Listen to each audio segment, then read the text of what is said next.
تو کچھ لوگ جنگل سے گزر رہے ہیں، تو اچانک ان کی نظر پڑی ایک شیر پر۔ شیر سو رہا تھا۔ انہوں نے اپنی خوش قسمتی سمجھی کہ شیر آرام کر رہا ہے، ہم چپکے سے نکل جاتے ہیں۔ جو ہی وہ چند قدم آگے چلے تو انہوں نے دیکھا کہ اس شیر کے پاس ایک شخص بھی سو رہا ہے۔ ٹھیک ہے، شیر کے پاس ایک اور شخص سو رہا ہے۔ انہوں نے عذرائے ہمدردی اس شخص کو چپکے سے جگانے کی کوشش کی کہ اگر شیر جاگ گیا تو وہ اس شخص کو کھا جائے گا۔ تو اس شخص پر ترس کھاتے ہوئے انہوں نے چپکے سے اس شخص کو جگایا۔ وہ آنکھیں ملتا ہوا اٹھا، بھئی کیا ہوا ہے؟ انہوں نے اشارہ کیا، خاموش ہو جاؤ، اپنے پہلو میں دیکھو کہ کس کے پاس تم سو رہے ہو۔ اس نے جو ہی اپنے پہلو میں دیکھا کہ میرے پہلو میں شیر سو رہا ہے۔ اللہ اکبر۔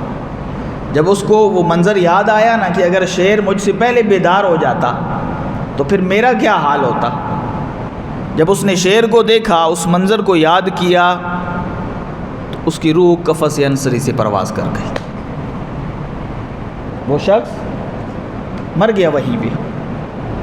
اب دیکھنا یہ ہے کہ وہ شیر کے پاس تو سو رہا تھا بڑے مزے سے، اور سوتا بندہ تب ہے جب بالکل کسی قسم کا خوف نہ ہو، بالکل کسی قسم کی کوئی ٹینشن تکلیف نہ ہو، تو بندہ آرام سے سو رہا ہوتا ہے۔ ورنہ اگر تکلیف ہو، خطرہ ہو تو نرم بستر پر بھی نیند نہیں آتی، لیکن اگر سکون ہو، کوئی ٹینشن نہ ہو، تو نیچے زمین پہ بھی نیند آ جاتی ہے۔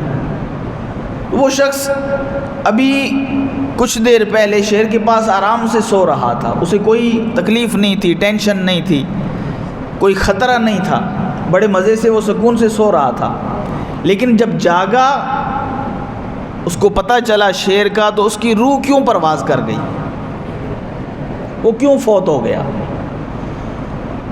تو فوت اس وجہ سے ہوا کہ جب تک وہ سو رہا تھا اسے شیر کے بارے میں علم نہیں تھا، وہ شیر سے آگاہ نہیں تھا، شیر کی معرفت، شیر کے بارے میں اس کو نالج نہیں تھا کہ میں شیر کے پہلو میں سو رہا ہوں۔ جب تک اسے پتہ نہیں تھا وہ بے خوف تھا، لیکن جو ہی اس کے علم میں یہ بات آئی کہ میں کس کے پاس سو رہا ہوں، جو ہی اس کو پتہ چلا، اس کی روح پرواز کر گئی۔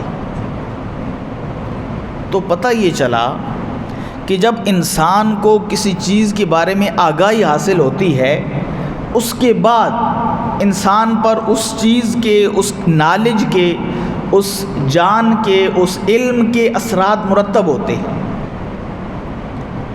ٹھیک ہے، یہ بات آپ سمجھ لیں تو نتیجہ میں نے جو آپ کے سامنے بیان کرنا ہے، تو پھر آپ اس سے محظوظ ہوں گے کہ واقعی ہم کس جگہ پر کھڑے ہیں۔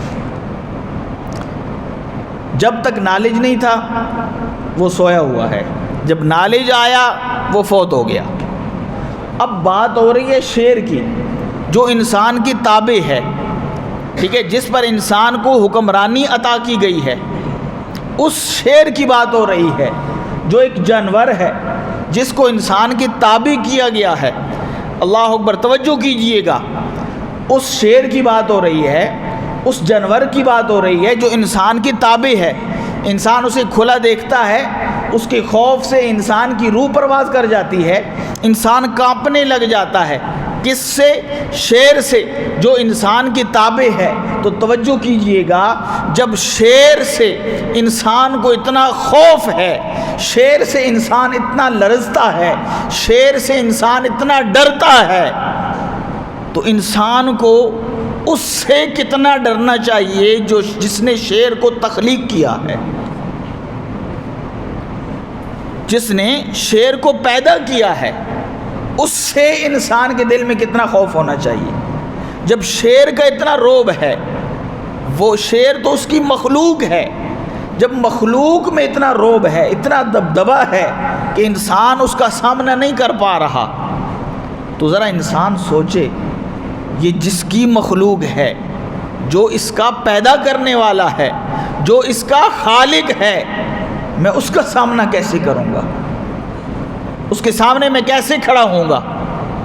اس کے سامنے میں کیسے جواب دوں گا جب وہ مجھ سے سوال کرے گا کسی بارے میں، زندگی کی نعمتوں کے بارے میں، جو اس نے مجھے عطا کی، جو مال عطا کیا، جو رزق عطا کیا، جو اعضاء عطا کیے، جب خالق کائنات ان کے بارے میں سوال کرے گا تو میں اس کا سامنا کیسے کروں گا؟